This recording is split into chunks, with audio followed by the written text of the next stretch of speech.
Hi guys, it's so happy to be with you after a long time, and I'm going to teach you some course to speak in English. Is it too difficult? No, it's not too difficult.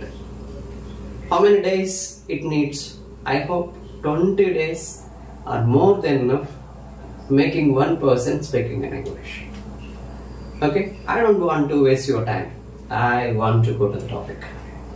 So the first and primarily in English, a speaker in English, what one must learn? We must learn the usage of be forms. The usage of be forms. If you do not learn the usage of be forms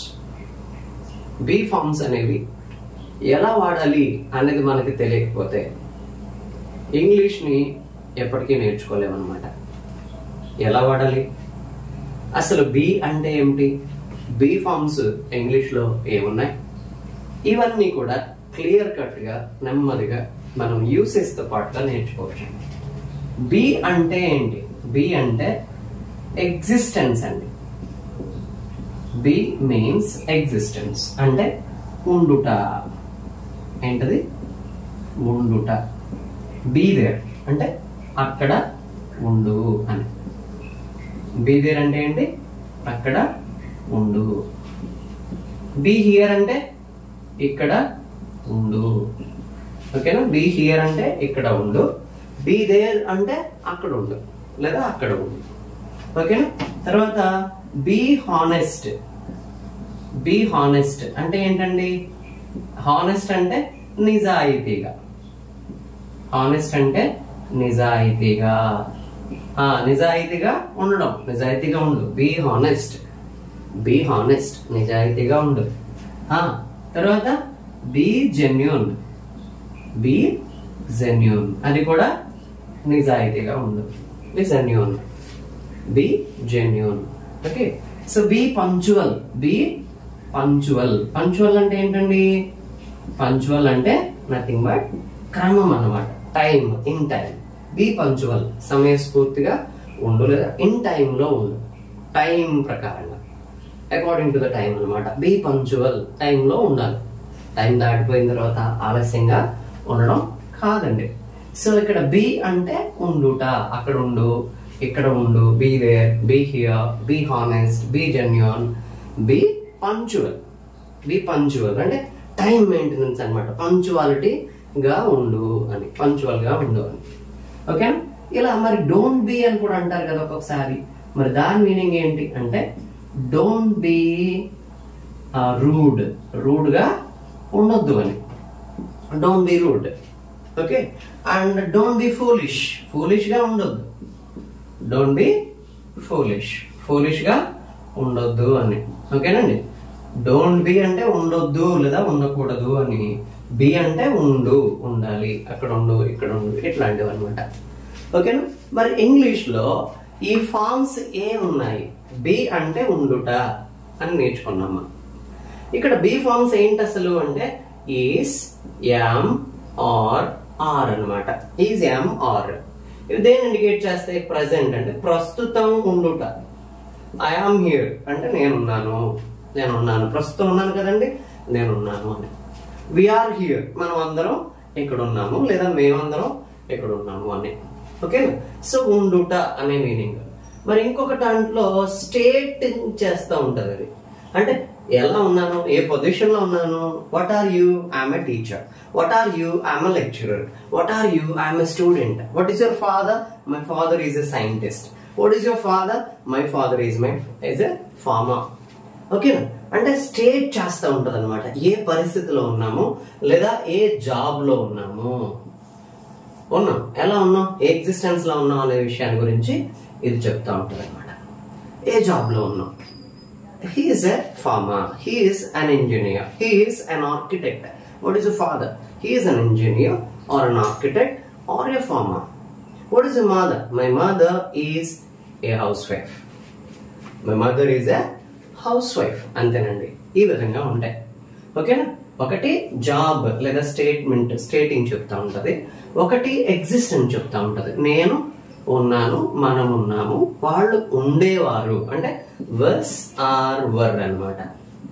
was or were అంటే ఒకప్పుడు ఉండేవాళ్ళం. I was in Guntur last year. I was in Guntur 2 years back. I was in Tanuku 5 years back. ఓకేనా? అంటే 4 years back or 5 years back. I was in Tanuku. ఈ విధంగా చెప్పడం అన్నమాట. I was in Tanuku 4 years ago. I was in Guntur 2 years back. Okay? So these are indicating that I was, నేను ఉన్నాను ఎక్కడ? Past లో, తణుకులో. ఈ విధమైనటువంటి మీనింగ్ కి was లేదా were వాడుకుంటాం. is, am, are అనేవి ప్రస్తుతం ఎక్కడున్నాను, ప్రస్తుతం ఏం చేస్తున్నాను చెప్తాయి అన్నమాట. మరి ఫ్యూచర్ లో ఇక్కడ ఉంటాను అని చెప్పడానికి will be లేదా shall be వాడాలి. will be or shall be. I will be in Vizag in few days. I will be in Bangalore in a month. అంటే ఫ్యూచర్ లో 1 month లో బెంగళూరులో ఉంటాను, లేదా పలానా కాలేజ్ లో ఉంటాను, పలానా రాజమండ్రిలో ఉంటాను. I will be in Rajahmundry in a few days. I will be in Rajahmundry tomorrow. I will be in Tanuku next week. I will be in Vijayawada next month. ఇట్లా అన్నమాట. So will be or shall be అంటే future లో ఉంటాను అని, was or were అంటే past లో ఉండేవాడిని లేదా పాస్ట్ లో ఉన్నాను అని, is, am, are అంటే ప్రస్తుతం ఉన్నాను అని. సో ఈ విధంగా చెప్తాయి అన్నమాట. ఓకే, సో తర్వాత ఎక్కడ ఈజ్ వాడుకోవాలి, ఎక్కడ యామ్ వాడుకోవాలి? ఐ తర్వాత యామ్ వాడుకోవాలండి. ఐ తర్వాత యామ్ వాడుకోవాలి. వెరస్ థర్డ్ పర్సన్ సింగులర్స్ ఉంటాయి కదా, హీ, షీ, ఇట్, ఈ మూడింటిని తీసుకుంటే కనుక వీటి తర్వాత ఈజ్ వాడుకోవాలండి. మరి యు గాని, వి గాని, దే గాని ఇట్లాంటి ప్లూరల్ సబ్జెక్ట్స్ ఉంటే ఆర్ వాడుకోవాలి. I am, it's a unique word. I am, it's a unique word because nowhere we can find am at all. am ని ఇంకెక్కడ చూడమన్నమాట. I తర్వాత అది కూడా ప్రెసెంట్ లోనే వాడతాను. సో తర్వాత he, she, it, third person singulars, they must be remembered separately. He, she, it, అతను, ఆమె, అది లేదా ఆ థింగ్ అన్నమాట. వీటిని థర్డ్ పర్సన్ సింగులర్స్ గా చెప్పుకుంటాం. తర్వాత దే, వి, యు ఇవేమో ప్లూరల్ సబ్జెక్ట్స్ అంటారు ఇంగ్లీష్ లో. They are called plural subject. Versus this one third person singular. Third person singular takes is, versus plural takes are. మరి was or were ఎలాగా? ఈ is place లో past tense అయితే was రాసుకోండి, I కూడా దీంట్లోకే తీసుకోండి, was ని వాడుకోవాలి. I was, he was, she was, it was. And you were, I were, they were. I were, we were, they were. All the plural subjects take were. ఓకేనండి. ఈ విధంగా ఈస్, యామ్, ఆర్ ని ఎలా use చేయాలి జాగ్రత్తగా నేర్చుకుంటే, దీని మీద మీరు ఓన్ గా సెంటెన్సెస్ ఫ్రేమ్ చేస్తే చాలా ఇంగ్లీషు, ఒక 50% ఆఫ్ ఇంగ్లీష్ మీకు వచ్చినట్టే. ఎందుకంటే చాలా మందికి ప్రిలిమినరీ డీటెయిల్స్ తెలియదు. ఈస్ ఎక్కడ వాడాలి, యామ్ ఎక్కడ వాడాలి, ఆర్ ఎక్కడ వాడాలో తెలియదు, వస్, వర్ ఎలా వాడాలో తెలియదు, విల్ బి లేదా షల్ బి ఎలా వాడాలో తెలియదు. విల్ బి, షల్ బి అనేటప్పుడు ఎక్కడైనా వాడుకోవచ్చండి, ఐదర్ విల్ బి లేదా షల్ బి.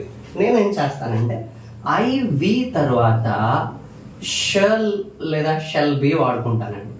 మిగతా సబ్జెక్ట్స్ అన్నిటికీ కూడా విల్ వాడుకుంటాను అనమాట, లేదా విల్ బి వాడుకుంటాను. That's better way. I hope you are able to follow me, and I'm going to make you the better in English. And within 20 days, I'm giving a challenge to you.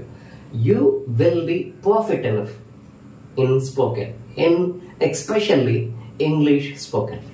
Okay? Thank you so much. Do follow and subscribe our channel. Thank you.